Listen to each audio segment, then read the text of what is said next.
Hello everyone on YouTube. Look what I found. It came in the mail. I will show you.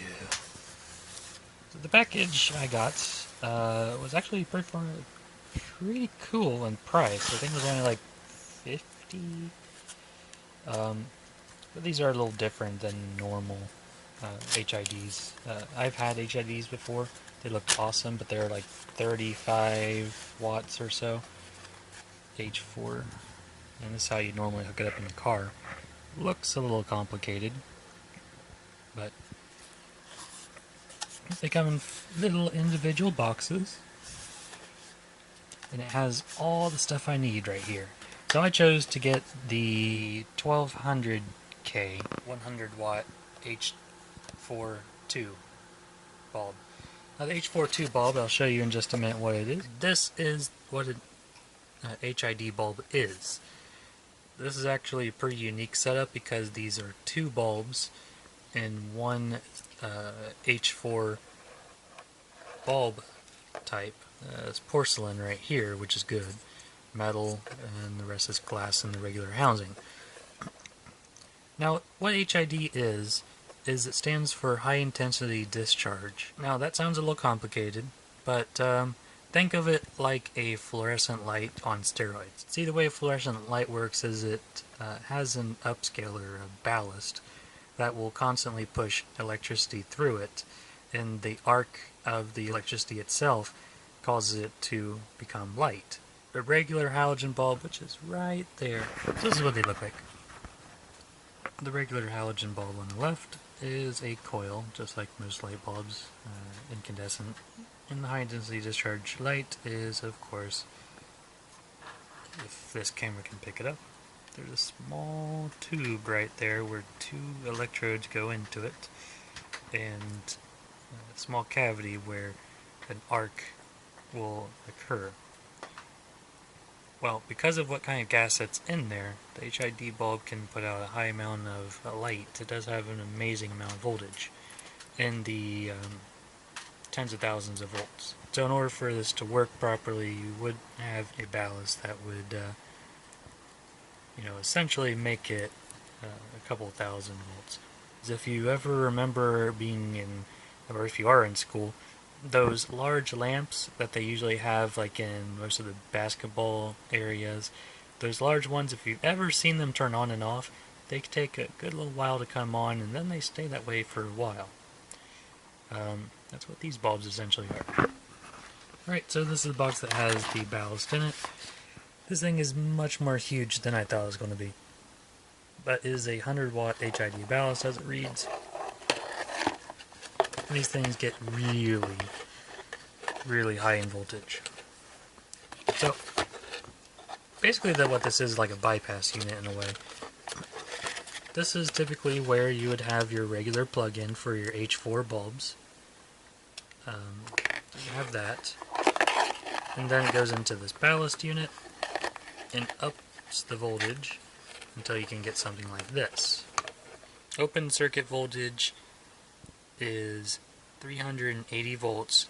Voltage peak is 23,000 volts. So yeah, it peaks when it starts up, because it does need a tremendous amount of energy to start the bulb. Once the reaction process is heated up and the gas is basically plasmated, it can sustain the light at 380 volts. Like I said, of course, it's really small amperage, but if you touch it, you will get either burnt or really shocked. And it has these special proprietary connectors, so you don't confuse them. I can't remember the looms, but it was ridiculous. Like 9,000 plus looms. If you take one of these HID bulbs and you put them inside, like, let's say, a motorcycle, it's still going to have that full glare on it. Basically meaning that, like I showed you on the bulb, there's two bulbs there. The regular halogen bulb is probably going to be lesser than what was on the bike originally. Good for daytime use. But nighttime, whenever you need it, click it onto the high beams, and you're going Super Saiyan. You'll be much brighter than all the other cars on the road. what you kind of need for a motorcycle. You only get like one bulb. I like the safety factor in this as well. But anyway, I'm going to figure out how to get this installed. Bearing issues cleared up, some clearance issues.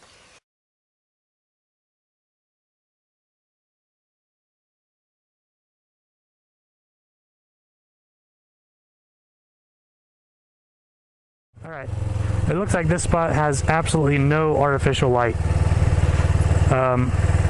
Here's my HID. There's my halogen.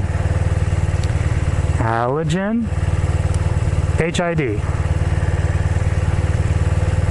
Halogen, HID. I think there's a really clear difference. I mean, I can see like way over there. Then here I'm lucky to see about 30 feet in front of me. I can see over there like 100 plus foot in front of me. So, there's that. The only bad thing is that if I'm used to having everything this bright in front of me, I'm going to have difficulty looking into the shadow and my eyes readjusting. So if there's a shadowy area that for some reason I went past and I'm trying to look like it's down an alley or something, won't have as good as vision. But yeah, for like $40, maybe $50 for two of these, mind you. This was designed for a car. This is, I think, really good. Like double star good. Maybe 5-star good. And yeah, I'm not sure if this is necessarily completely legal in Ohio, because I think they did something at one point with like, oh, it has to have this on it and has to have that on it and has to have some kind of deflector. I don't know. My main concern is I'm on a motorcycle. People don't see people on motorcycles.